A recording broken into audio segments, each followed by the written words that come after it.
नमस्कार। हर हर महादेव। सभी सनातन प्रेम भक्तजन, शिव प्रेम भक्तजन, कैसे हैं आप लोग? आप सभी के जीवन में सुख शांति परमात्मा की दिव्यता बनी रहे, हमारी हार्दिक मंगल कामना के साथ आप सभी लोगों को शिव पुराण की पावन कथा रुद्र संहिता, श्री रुद्र संहिता के 10वें अध्याय की कथा, श्री हरि को सृष्टि की रक्षा का भार एवं त्रिदेवों को आयुर्बल देना। परमेश्वर शिव बोले, ये भगवान श्री हरि विष्णु से बोल रहे हैं, परमात्मा शिव, हे उत्तम व्रत का पालन करने वाले विष्णु, तुम सर्वदा सब लोगों में पूजनीय और मान्य होगे। ब्रह्मा जी के द्वारा रचे लोक में कोई दुख या संकट होने पर दुखों और संकटों का नाश करने के लिए तुम सदा तत्पर रहना। तुम अनेकों अवतार ग्रहण कर जीवों का कल्याण कर अपनी कीर्ति का विस्तार करोगे। मैं तुम्हारे कार्यों में तुम्हारी सहायता करूंगा और तुम्हारे शत्रुओं का नाश करूंगा। तुम में और रुद्र में कोई अंतर नहीं है, तुम एक दूसरे के पूरक हो। जो मनुष्य रुद्र का भक्त होकर तुम्हारी निंदा करेगा उसका पुण्य नष्ट हो जाएगा और उसे नरक भोगना पड़ेगा। मनुष्यों को तुम भोग और मोक्ष प्रदान करने वाले और उनके परम पूज्य देव होकर के उनका निग्रह अनुग्रह आदि करोगे।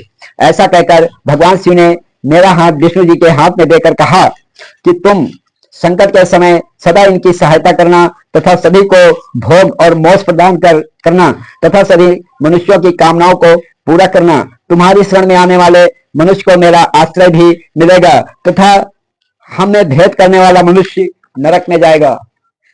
यह कथा मैं 9वें अध्याय में भी सुना चुका हूं कि ब्रह्मा विष्णु महेश की पूजा करने वाले सभी साधक ध्यान दे लें कि कभी भी एक दूसरे में कथा में भागवत में प्रेम में भेद बुद्धि रख करके पूजा नहीं करना चाहिए, अन्यथा उन मनुष्यों का जीवन नरक हो जाएगा। तो ब्रह्मा जी कहते हैं कि देव ऋषि नारद भगवान शिव का यह वचन सुनकर मैंने और भगवान विष्णु ने महादेव जी को बारंबार कोटि कोटि प्रणाम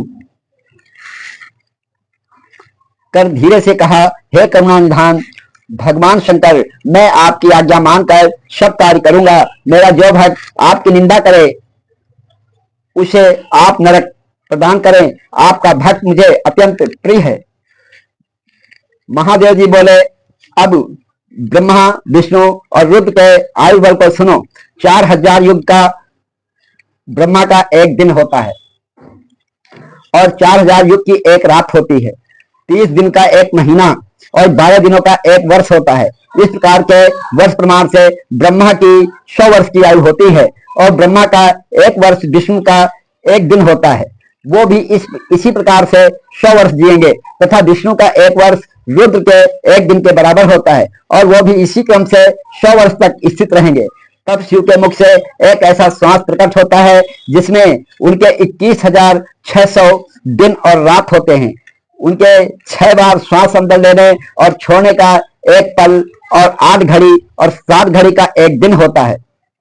उनके सांसों की कोई संख्या नहीं, इसलिए वे अच्छे हैं। अतः तुम मेरी आज्ञा से सृष्टि का निर्माण करो। उनके वचनों को सुनकर विष्णु जी ने उन्हें प्रणाम करते हुए कहा कि आपकी आज्ञा मेरे लिए शिरोधार्य है। यह सुनकर भगवान शिव ने उन्हें आशीर्वाद दिया और अंतर ध्यान हो गए। उसी समय से शिवलिंग लिंग पूजा आरंभ हो गई। दोस्तों, शिव पुराण की पावन कथा श्री रुद्र संहिता का 10वां अध्याय की कथा पूर्ण हुई। अब हम आशा करते हैं कि आप लोग जब कभी भी पूजा करेंगे तो भगवान ब्रह्मा विष्णु महेश में किसी भी प्रकार का भेद बुद्धि नहीं रखेंगे। इससे आपको पूजा का फल तत्काल प्राप्त होगा। आगे मेरा आपसे निवेदन है, आग्रह है कि मेरे सेवा ज्ञान चैनल 1008 की सदस्यता लेकर के हमारा सहयोग करें।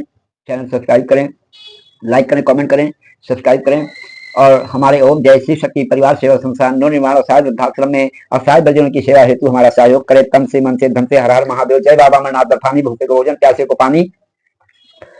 ओम हर हर महादेव।